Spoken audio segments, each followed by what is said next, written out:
Have you ever sat with a healthcare provider and just wondered what's going on in their head? Beyond the charts and the questions? Well, there's this incredibly complex, kind of invisible process happening behind the scenes. And today, we're going to pull back the curtain on one of the most vital skills in occupational therapy, the art and science of clinical reasoning. Let's dive in. This metaphor is just perfect, right? Think about it. An air traffic controller has to manage dozens of things at once: the plane's speed, its altitude, the weather, the destination, all to guide it safely to the runway. Well, an OT practitioner is doing the exact same thing, but for a human being. They're juggling your history, your goals, what you can do, your home environment, everything, all to chart the best possible path forward for you. So this whole air traffic control thing, it's not just a nice idea. It actually has a name: professional reasoning. This is the official term for that constant dynamic thinking that guides every single decision a therapist makes. It's really the engine that powers everything they do, from the initial plan to the actual therapy, and even how they reflect on it afterward. Now, here's the cool part. Professional reasoning isn't just one type of thinking. It's actually more like having a whole collection of different thinking hats. And a great practitioner knows exactly which hat to put on for which situation. The real magic, though, is when they start blending them all together. So let's look at two of the most basic hats. On one side, you've got procedural reasoning. Think of this as the science hat. It's all about the diagnosis, the standard treatments, the evidence-based protocols. It focuses on what the client can't do. But right alongside it, you have narrative reasoning. This is the story hat. This is all about the client's actual life, their values, their personal goals. It's the difference between seeing a hip fracture case and seeing a grandfather who just wants to be able to get on the floor and play with his grandkids again. And it's not just two hats. Oh no, there's a whole wardrobe here. So besides the science hat and the story hat, we've got the interactive one that's all about building a trusting relationship. Then there's the pragmatic hat, which is like a reality check, dealing with real-world stuff like insurance, cost, and schedules.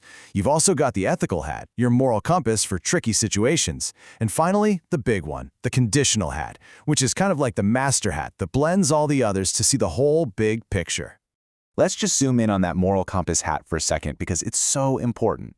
This isn't just about a gut feeling of what's right or wrong. Practitioners follow a really clear, systematic process. First, they ask, is this really an ethical issue? Then they clarify. They get all the facts straight. Next, they analyze all the different options and what could happen. After that, they evaluate those options against their professional code of ethics.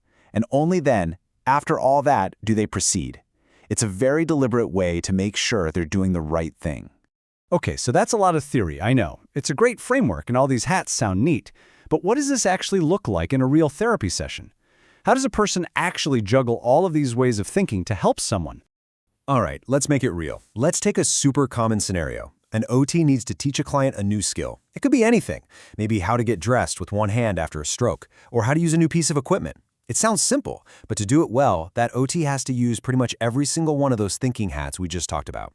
So before the teaching even starts, the practitioner puts on their interactive hat. They have to figure out the client's mindset. Does this person have an internal locus of control? Do they believe my actions matter and I can make this happen?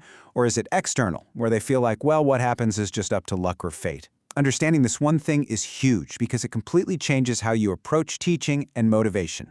And this is where it all comes together. This is the master conditional hat at work. The practitioner starts to blend everything. They're thinking about the client's self-belief, their health beliefs, the science of how people learn physical skills. They're also considering the real-world barriers, the pragmatic stuff like time and money. They weave in the client's personal story, their narrative, and use their interactive skills to build that critical trust. This is how a generic teaching task becomes a totally personalized and way more effective plan.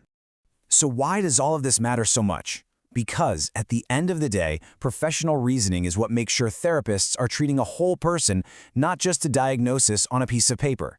It's the secret skill that allows them to look past the condition and truly connect with the individual, their story, their world, their hopes.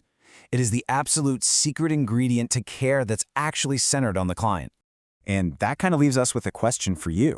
This isn't just about healthcare, really. Think about a big decision you have to make in your own life, maybe a career change or a tough conversation you need to have. How many hats do you wear?